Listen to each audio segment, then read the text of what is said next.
They say you never forget the moment your life splits into before and after. Mine happened on a Tuesday, while doing laundry.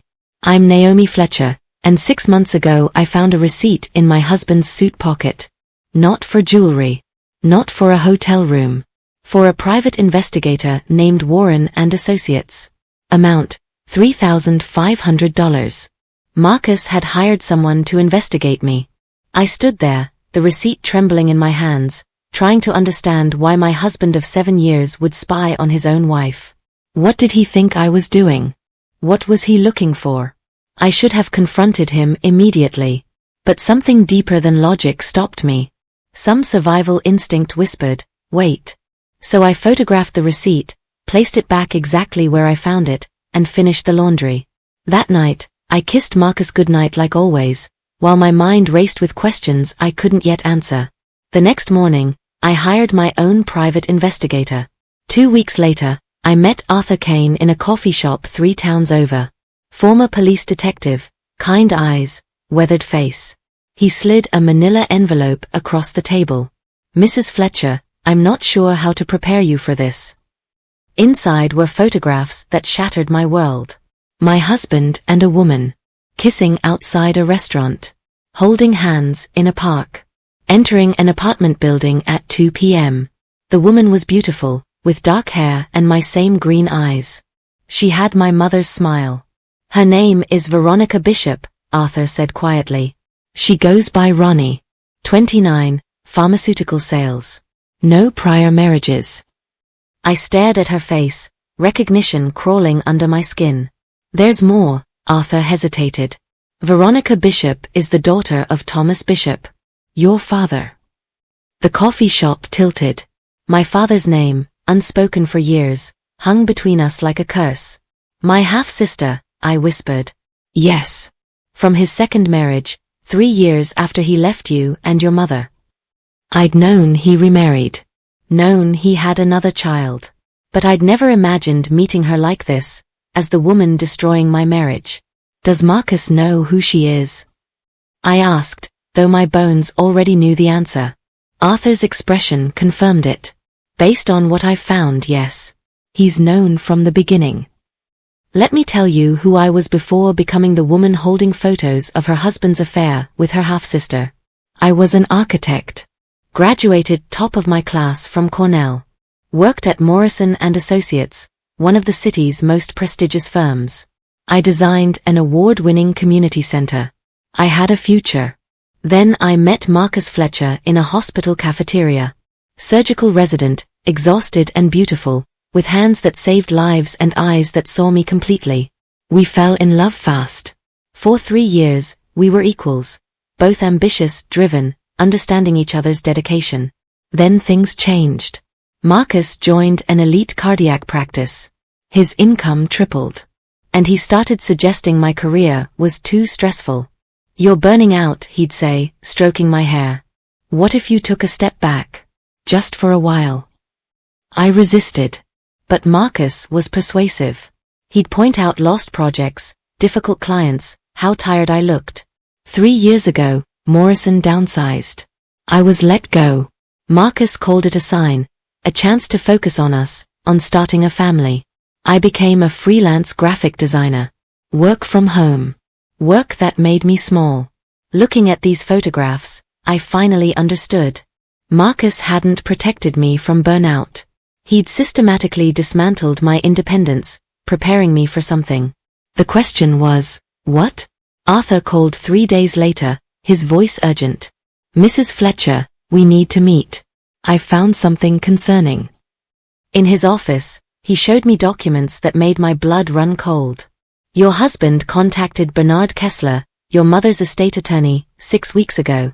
He asked specific questions about your trust, particularly what happens if you're declared mentally incompetent. My mother died 5 years ago, leaving me $4.2 million. Money she'd saved working 2 jobs for 40 years after my father abandoned us. Under the trust terms, Arthur continued, if you're unable to manage your affairs, control passes to your spouse. Marcus would have full access. I thought about recent months. How Marcus had started pointing out small things, forgotten keys, missed appointments, a stove left on. Things I'd attributed to stress. Things he might have been documenting. There's more, Arthur said. Marcus has been meeting with Dr. Harrison Poole 3 times this month. Poole is a psychiatrist specializing in competency evaluations. The pieces fell into place, forming something so ugly I could barely look at it. He's building a case to have me committed, I said flatly. That's my assessment. And Mrs. Fletcher, if he succeeds, even temporarily, he could drain the trust before you could fight back. Arthur pulled out more documents. I also looked into Marcus's finances. He's overextended. His surgical center partnership required $3 million. He borrowed against everything. Based on what I can see, he needs at least $2 million immediately or he faces bankruptcy. Marcus wasn't just cruel. He was desperate. And he'd enlisted my half-sister to help him steal my mother's legacy. Document everything, I said, my voice steady. Every meeting. Every lie. I want to know exactly what they're planning. Going home that day and kissing my husband hello was the hardest thing I've ever done. Marcus was making dinner. Pasta, my favorite. He smiled when I walked in, that warm smile that once made me feel cherished. There you are, he said, pulling me into an embrace I forced myself not to recoil from. How was your day? I'd been looking at photos of him kissing my half-sister, learning about his plan to institutionalize me. But I smiled and kissed him back. Good. Finished a project. How was the hospital? Over dinner, Marcus was attentive and sweet. And I realized, I could perform too. If he wanted to document my decline, I'd give him one. Carefully controlled. Strategically executed. Just unstable enough to feed his narrative, never so much that I'd lose actual control. Over the next days, I made small, calculated mistakes. I forgot where I'd put my keys. Left a cabinet open. Scheduled conflicting appointments. Nothing major. Just enough to make Marcus think his plan was working. And I watched him document it, making notes, filming subtly when I seemed confused. He was building his case. But I was building something too. I was studying him, learning his patterns, understanding how he thought.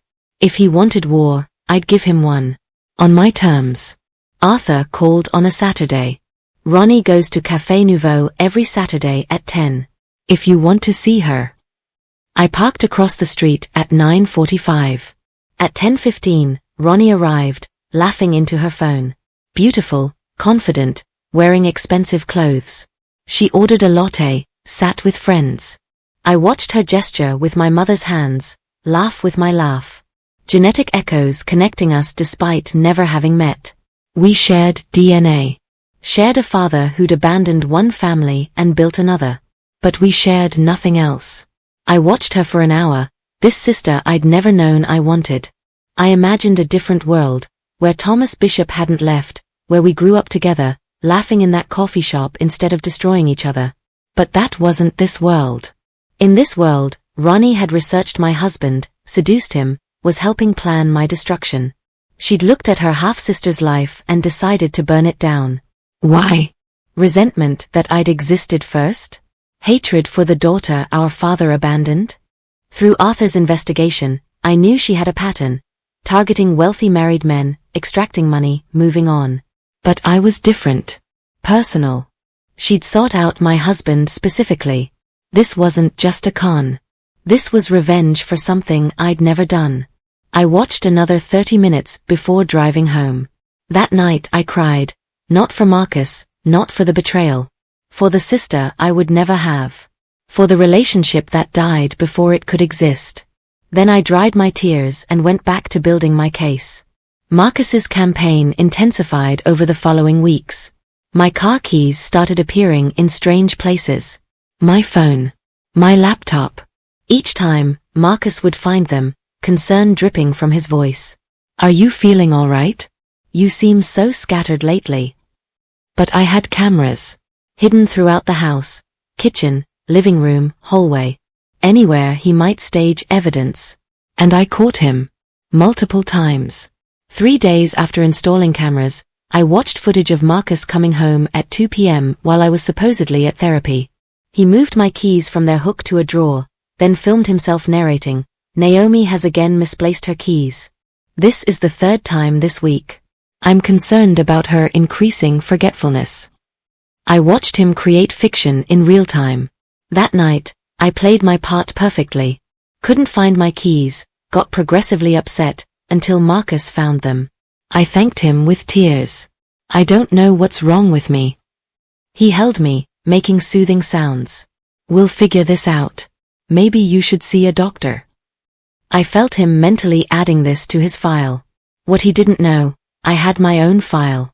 The truth, recorded from multiple angles. The gaslighting escalated. He cancelled my appointments, then expressed concern when I arrived for non-existent meetings. He moved larger items, laptop, purse, work files. Each time, he filmed himself discovering items in strange places, narrating his worry about my deteriorating state. Each time, I had footage of him moving those items himself. My performance became more elaborate. I forgot words mid-sentence. Asked the same question twice. Served dinner and seemed surprised we'd already eaten. I was feeding his narrative perfectly. And documenting the truth. The invitation came casually over breakfast. "Thomas Bishop and his wife are in town," Marcus mentioned. "He's interested in investing in the surgical center. Thought we'd have dinner. Saturday at the Bristol. His daughter Ronnie will join us too." He watched me carefully. This was a test. "That sounds lovely," I said smoothly. "Where did you meet him?" Marcus relaxed. He'd expected resistance. Medical fundraiser 2 years ago. Very successful tech entrepreneur. He was going to make me have dinner with my husband's mistress, my half-sister, and my father who'd abandoned me 32 years ago. Psychological torture disguised as business. "I'll wear something nice," I said. That Saturday I put on armor, a dark green dress that brought out my eyes. The eyes Ronnie and I shared. Marcus smiled when he saw me. "You look beautiful." Inside, I was screaming. The Bristol was elegant and expensive. Perfect for polite betrayal. Thomas Bishop stood when we arrived. Older, grayer, but I recognized him instantly, the face I'd spent childhood memorizing, waiting for him to come back. "Marcus," he smiled, then turned to me. A flicker, recognition, discomfort, maybe shame. But it passed. "And you must be Naomi. You must be." As if he didn't know his own daughter. "Mr. Bishop," I said, extending my hand. "A pleasure." His wife Paulette was pleasant, oblivious. Then Ronnie arrived. 10 minutes late, apologizing breathlessly. She kissed Thomas's cheek, smiled at Marcus too long, then turned to me. "You must be Naomi. I've heard so much about you." Most of it whispered in bed with my husband, I thought. The performance began. Marcus discussed his practice. Thomas his tech company. Paulette asked about my work with condescending interest. "Graphic design. How creative. Do you enjoy working from home?" "It has benefits. Though I do miss architecture sometimes." "Architecture." Ronnie's eyes sharpened. "I didn't know you were an architect." "She used to be," Marcus interjected. "But it was too stressful. Freelance work is better for her." Better for his plan to paint me as fragile. Throughout dinner, I watched them. Marcus's hand touching Ronnie's. Thomas avoiding anything that might acknowledge our relationship. Paulette's genuine warmth, not knowing her stepdaughter was sleeping with my husband. At one point, Ronnie excused herself. I followed. In the restroom, we stood side by side at the mirror. "It's funny," I said conversationally. "We have the same eyes." She looked at me. "Do we?" "And the same father. Though I had him first. Briefly. Before he decided one family was enough." Ronnie's hand stilled. "He didn't tell me he was bringing you tonight." "No?" "He didn't tell me he had another daughter for 23 years. Transparency isn't his strong suit." She turned to face me. "Look, I know this is awkward." "Awkward?" I laughed softly. "Tell me, Ronnie. When did Marcus tell you about me? Before or after you started sleeping with him? Color drained from her face. I don't know what you're talking about. Of course you don't. I reapplied my lipstick, perfectly calm. Enjoy the rest of dinner, sister. I walked out, leaving her staring. Dr. Harrison Poole came to our house the following Tuesday. Marcus mentioned inviting a colleague, but I knew better. I'd researched Poole. 53, prestigious practice, specializing in competency evaluations. Perfect for building a case to institutionalize someone. I played my role perfectly. Gracious, charming, but slightly off. Forgot Poole's name once. Lost my train of thought mid-sentence. Laughed too long at an unfunny joke. Just sane enough to seem like early-stage decline. Poole watched with professional interest. Marcus with false concern and real calculation. Naomi's been under stress, Marcus explained. Forgetting things, trouble concentrating. How long? Poole asked gently. 6 months? Maybe longer. Marcus looked at me. When did you start feeling this way? I let confusion cross my face. I'm not sure. Time feels strange lately. After Poole left, Marcus held me. I'm glad Harrison met you. If you ever need professional help. That's kind, I whispered. I don't know what's wrong with me. Nothing's wrong. We'll figure it out together. That night, I reviewed camera footage. Marcus had filmed our conversation after Poole left. More documentation. What he didn't know, Poole's visit gave me something too. Now I knew the psychiatrist he planned to use. You were right, Arthur said at our meeting. She's done this before. He showed me documents about Ronnie's past. 4 years ago in Boston, affair with a married attorney named Lawrence Hartwell. 52, wealthy, wife and 2 kids. Lasted 8 months. What happened? She claimed pregnancy. Demanded child support. Hartwell panicked, paid $150,000. Except there was never a baby. Faked the test. I stared at the documents, seeing my half-sister clearly. Before Hartwell, venture capitalist in San Francisco. Similar pattern, affair, money, disappearance. She's a professional, I said flatly. She targets wealthy married men. Usually extracts money through pregnancy scares or exposure threats. But with Marcus it's different. Personal. Because you're her half-sister? Because I'm the daughter our father had first. Even though he left me. Especially because he left me. I looked at Arthur. She wants to destroy me for simply existing. Hartwell's wife is bitter about it. She'd testify about Ronnie's pattern. Hold that information. I'll know when we need it. The hardest part wasn't the betrayal. It was performing normalcy while dying inside. Every morning, I woke beside a man planning my destruction. Made his coffee. Kissed him goodbye. And every night, he held me while documenting my decline. The loneliness was crushing. Friends had drifted away. My mother was dead, my father gone. No one to confide in except Arthur, who was paid to be there. Some nights, I'd stand at the bathroom mirror after Marcus slept, staring at my face, trying to recognize myself. Was I becoming unstable? Was his gaslighting working? Where did performance end and reality begin? I started having real panic attacks. The weight of maintaining deception while watching my life destroyed was breaking something inside me. But I couldn't stop. Not when I was so close to understanding their full plan. I met secretly with Bernard Kessler, my mother's estate attorney. 70 years old, sharp as ever, had loved my mother like a daughter. Your husband contacted me 6 weeks ago, Bernard confirmed. Asked specific questions about the trust structure and competency provisions. You suspected something? Mrs. Fletcher, Naomi, I've known you since you were 10. Your mother and I worked years to structure this trust to protect you. The idea you're suddenly incompetent is absurd. When Marcus called, I knew something was wrong. Tears pricked my eyes. Thank you. I documented everything and added safeguards. Any competency claim now requires 3 independent psychiatrists, not 1.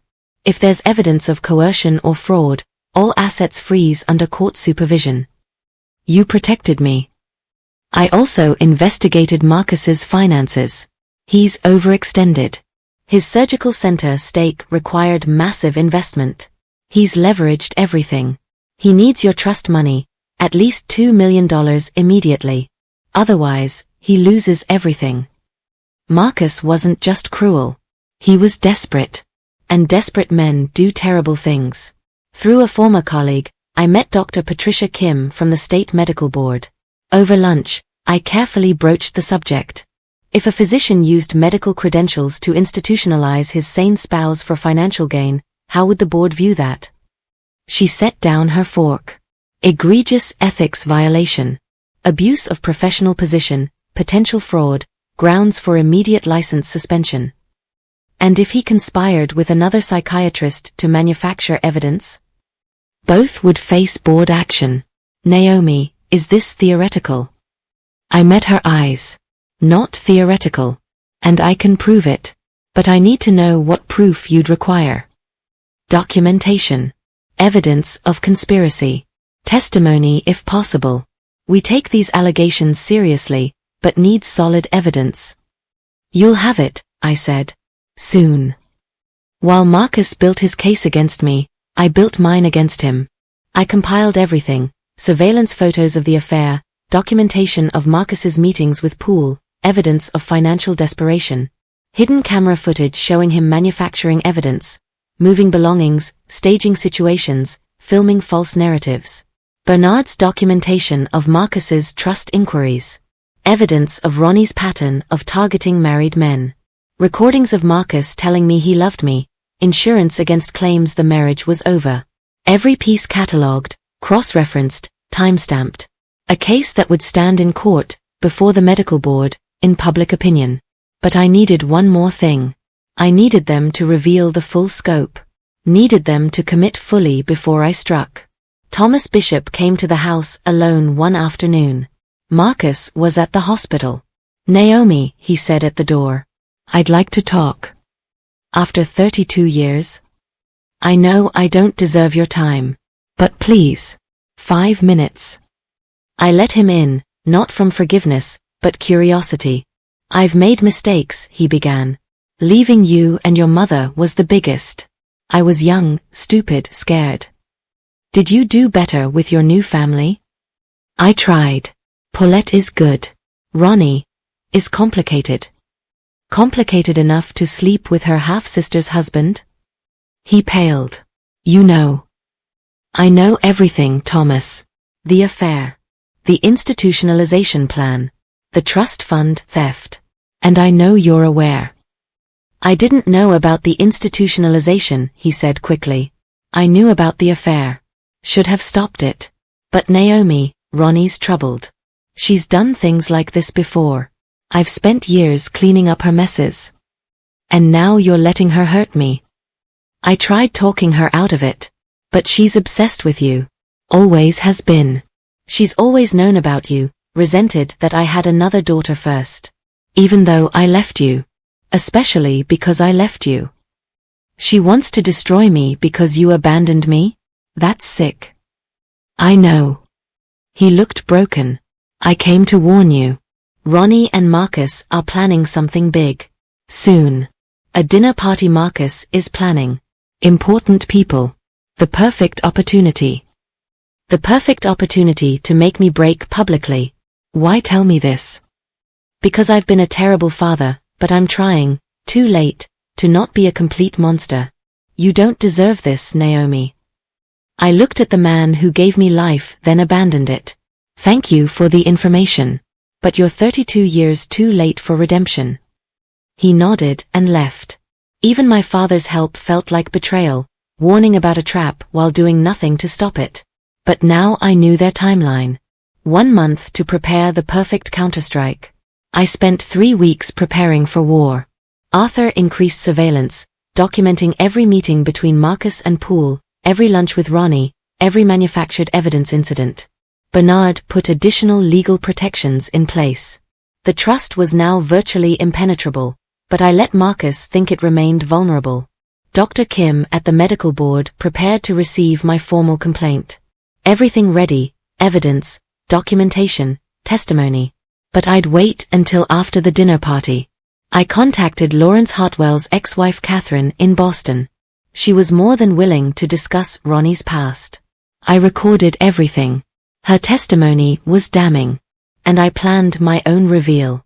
If Marcus wanted a dinner party with witnesses, I'd give him one. But the breakdown would be his, not mine.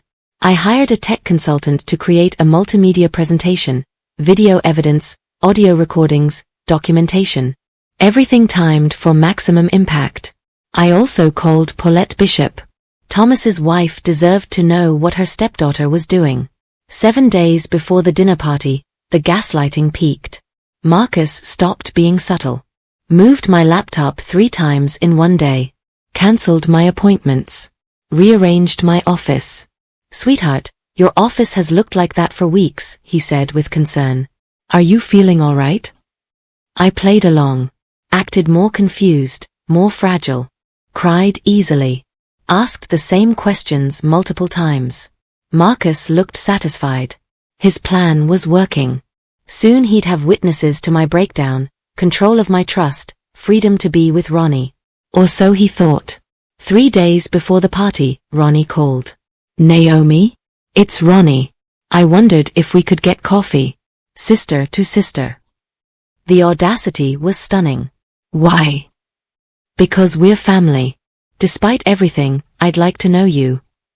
Despite sleeping with my husband and planning my institutionalization? Silence. Then, I don't know what you're talking about. Tell me, Ronnie, when you look in the mirror, do you see our mother's face? Think about how she worked herself to death because our father left us with nothing. Your mother wasn't. My mother worked 2 jobs 40 years so I could have what you got handed to you. Security. Education. A father who stayed. And you're using it to destroy me. Because I existed first. You don't understand.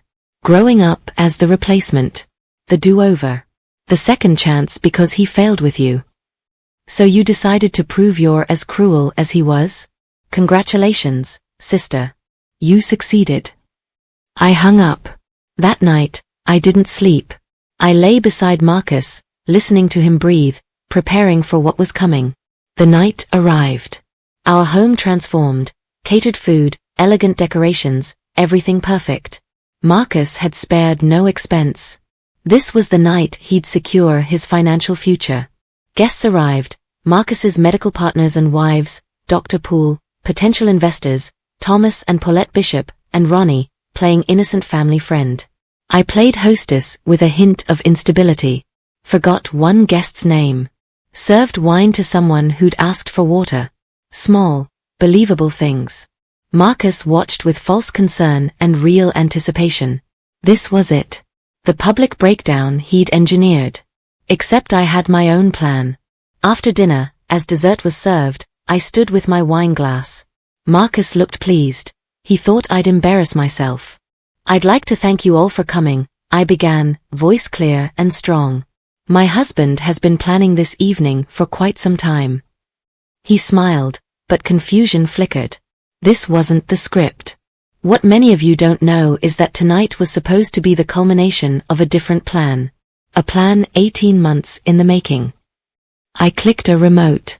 The screen descended, showing a photograph, Marcus and Ronnie kissing. Date and timestamp clearly visible. The room went silent. Paulette gasped. Thomas went pale. "My husband has been having an affair," I said calmly. "With Veronica Bishop, Thomas Bishop's daughter, and my half-sister." Ronnie stood, face white. "This is insane." "Sit down, Ronnie. I'm not finished." Something in my voice made her sit. I clicked again. More photos appeared. Marcus entering Ronnie's apartment, intimate moments captured over 18 months. But the affair was just one part of the plan. Marcus needed money. His surgical center investment left him bankrupt. He needed my trust fund, $4.2 million my mother left me. Click. Screenshots of Marcus's inquiries to Bernard appeared, highlighting questions about mental incompetency. So Marcus developed a strategy. Isolate me. Make me leave my architecture career. Make me dependent. Then manufacture evidence of mental instability. Another click. Video footage. Marcus moving my keys, filming himself narrating about my forgetfulness. The room was dead silent. Marcus's face drained of color. Dr. Poole looked ready to disappear. For 6 months, my husband has been gaslighting me. Moving belongings. Canceling appointments. Documenting everything to build a case that I was incompetent. So he could have me institutionalized and access my mother's trust. Click. Audio played, Marcus and Poole discussing timeline for intervention and proper documentation for competency hearing. Poole stood. This is out of context. Sit down, doctor. Or leave. Either way, the medical board receives this recording in the morning. He sat. I turned to Ronnie. And you. My sister. You've done this before, haven't you? Click. Documentation of Ronnie's past cons. The Boston attorney, fake pregnancy, $150,000 payment. You target wealthy married men. Seduce them, extract money, disappear. But with Marcus, it was different. Personal. Because I existed. Because I was our father's daughter first. Ronnie's face was humiliation and rage. And you, I looked at Thomas. You knew. Did nothing. Watched your daughter destroy your other daughter and stayed silent. Thomas couldn't meet my eyes. But here's what none of you knew. I've known everything for 6 months. Every meeting. Every lie. I documented it all. And let you think you were winning. Click. Arthur's surveillance reports, Bernard's legal protections, camera footage. Everything. The trust is protected by multiple safeguards. Any competency claim requires 3 independent evaluations. If there's fraud evidence, all assets freeze under court supervision. Marcus found his voice. Naomi, please. I'm not finished, I said coldly. Tomorrow, Dr. Kim at the medical board receives a formal complaint against you and Dr. Poole. Using medical credentials to institutionalize a sane spouse for financial gain is an egregious ethics violation. License suspension at minimum. Click. Legal documents appeared. I'm filing for divorce. Due to the infidelity clause in our prenup, the one you forgot, you receive nothing. The house is mine. The car is mine. Everything is mine. I turned to Ronnie. I've contacted Catherine Hartwell. Remember her? The Boston attorney's wife? She's very interested in pursuing fraud charges. I have her testimony and evidence of your pattern. Ronnie looked sick. One more thing. A final slide. Ronnie in a jewelry store looking at engagement rings, the saleswoman calling her Mrs. Fletcher. You were already planning your future in my life. Already picking rings. Already imagining yourself as the next Mrs. Fletcher. I looked at Marcus. Did you know? Or was she planning to trap you like the others? Marcus's face showed genuine shock. So here we are. My husband's career is over. His financial situation desperate. His affair exposed. My sister's criminal pattern documented. And my father. I looked at Thomas. You failed me twice. Once at 8, again now. But this time, I don't need you. I never did. I set down my glass. For those expecting to invest in Marcus's surgical center, I'd recommend reconsidering. For medical partners watching this, distance yourselves. For everyone else, desserts in the kitchen. Help yourselves out. The room erupted. Ronnie crying. Marcus trying to explain. Poole heading for the door. Investors gathering coats. Thomas attempting to approach, but Paulette pulling him away. One medical partner approached quietly. Mrs. Fletcher, I had no idea. This is unconscionable. Now you know. The next 72 hours were a whirlwind. Marcus moved out, escorted by Bernard's security. He took only what was legally his, not much. I filed for divorce. With infidelity and fraud evidence, proceedings were straightforward. Marcus's lawyer advised not fighting. Dr. Kim accepted my complaint. Both Marcus and Poole were suspended pending investigation. The board took it seriously. Using credentials to facilitate false institutionalization was grounds for permanent revocation. Ronnie disappeared. Arthur heard she'd left the state, fleeing before Catherine Hartwell could file charges. Thomas refused to help, finally drawing a line. The surgical center partnership dissolved. Marcus's financial situation went from bad to catastrophic. Without my trust, he declared bankruptcy. Thomas tried reaching out 3 times. On the 4th, I responded, "You warned about the trap but did nothing to stop it. That's not redemption. That's cowardice. Don't contact me again." He didn't. 2 weeks later, Gerald Harrison from Morrison & Associates called. "Naomi, I heard what happened. The whole industry's been talking about how you documented everything, protected yourself. That's strategic thinking we value." "What are you saying?" "We made a mistake letting you go. We'd like you back. Not as junior architect. As senior partner. You've proven you can see threats, plan ahead, execute under pressure. Rare skills." I thought for exactly 5 seconds. "I have conditions. I want the East District Community Center project. Full creative control. And I want my name, Naomi Chun, on everything. Not Fletcher. Chen." Done. I started Monday. Walking into Morrison felt like coming home. Colleagues welcomed me warmly. Some apologized for losing touch. I forgave them. I understood isolation now. The community center consumed me. I named it the Helen Chan Memorial Community Center, after my mother. Childcare facilities, job training, resources for single parents. Everything my mother could have used when my father left. I threw myself into work. Stayed late. Sketched constantly. Remembered who I was before Marcus tried to erase me. 6 months later, the medical board made decisions. Dr. Poole's license was permanently revoked. Marcus's suspended 2 years with permanent probation. He'd never practiced cardiac surgery at his previous level. Divorce was finalized. I got everything per the prenup's infidelity clause. Marcus got nothing but debts and career ruins. Ronnie was arrested in Nevada. Catherine Hartwell had pursued charges. With Arthur's documentation of her pattern, prosecutors were very interested. Multiple counts of fraud and extortion. Thomas refused to pay for her defense. And me? I was designing buildings again. Creating spaces that would outlast this ugliness. Making something permanent from betrayal's ruins. 3 months after the dinner party, Paulette Bishop called. "Naomi? It's Paulette. Please don't hang up." I almost did. But something in her voice stopped me. I wanted to apologize. I had no idea what Ronnie was doing. Thomas kept it all from me. Why tell me this? Because when I found out, I left him. Filed for divorce.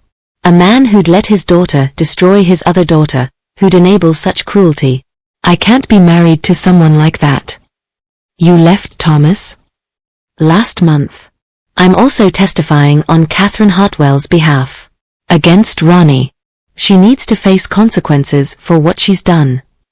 Thank you, I said, meaning it. You're stronger than I am. The way you handled everything, documenting it all, protecting yourself, then exposing them so precisely. You're your mother's daughter. After we hung up, I sat with that conversation. Paulette wasn't responsible for what Ronnie and Thomas had done. But she'd chosen to hold them accountable anyway. That took courage. I saw Marcus one last time, 8 months after the dinner party. I was at a coffee shop, reviewing blueprints for the community center. He walked in looking diminished, thinner, older, wearing clothes that had seen better days. Working as a consultant now, reviewing medical procedures for insurance companies. A job paying a fraction of what he'd earned as a surgeon. He saw me, hesitated, then walked over. Naomi. Marcus. You look good. Happy. I am. He gestured to the blueprints. You're back in architecture. I never should have left. Silence stretched between us. I'm sorry, he finally said. For all of it.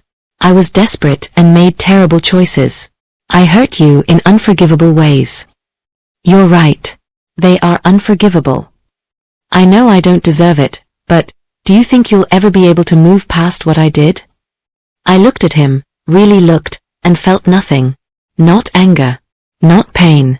Not even satisfaction at his downfall. Just nothing. I already have, I said simply. I moved past it the moment I decided to fight back instead of letting you destroy me. You don't have any power over me anymore, Marcus. You're just someone I used to know. He flinched like I'd struck him. Maybe the truth was worse than anger. I hope you find peace, he said, backing away. I already have, I repeated. I watched him leave, this man who'd once been my whole world, now just a stranger who taught me how strong I could be. The Helen Chun Memorial Community Center opened 18 months after the dinner party. 3 stories of light-filled spaces designed to empower. Childcare on the first floor. Job training and education on the second. Community resources and counseling on the third. The dedication ceremony was packed. Colleagues from Morrison. Former classmates from Cornell. People from the neighborhood. And standing in the back, trying to be inconspicuous, was Bernard Kessler. I gave a speech about my mother. How she'd worked 2 jobs to give me opportunities. How she'd survived abandonment and built a life through sheer determination. How this center was for people like her. People who needed support but had the strength to use it. As I spoke, I realized I was telling my own story too. About surviving betrayal. About finding strength in the darkest moments. About refusing to let other people's cruelty define you. After the ceremony, Bernard approached, his eyes misty. Your mother would be incredibly proud. I hope so, I said. I finally understand what she was trying to teach me. That the best revenge isn't destruction. It's building something so strong that what they try to destroy you with becomes irrelevant. Wise words. Her words. I just finally learned to listen. That night, alone in my apartment, the same small one I'd kept because I didn't need to prove anything to anyone, I opened my laptop. I'd been keeping a journal through everything. Documenting not just evidence, but feelings. The fear. The loneliness. The moment I decided to fight back. I wrote the final entry. They thought I didn't know who she was.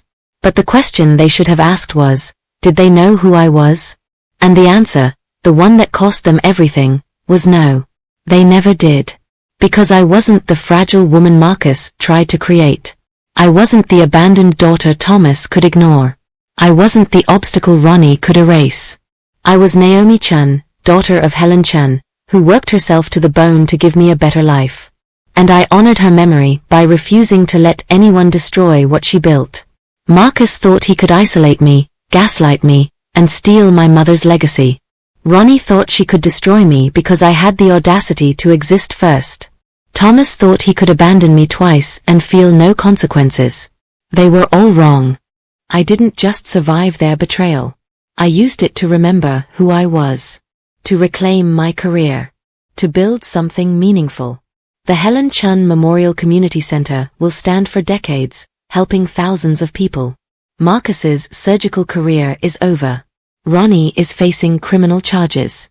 Thomas lost his wife and both his daughters. I won not by destroying them, but by refusing to be destroyed. By building something permanent from the ashes of their betrayal. Some people think revenge is about making others suffer the way they made you suffer. But real revenge is simpler. It's refusing to let their betrayal define you. It's taking back your name. Your career. Your life. It's designing buildings that will outlast their cruelty. It's proving that the woman they tried to erase was stronger than they ever imagined. That's the revenge that matters. The revenge that lasts. And that's the revenge I've taken. I closed the laptop and looked out at the city lights. Somewhere out there, Marcus was living with the consequences of his choices.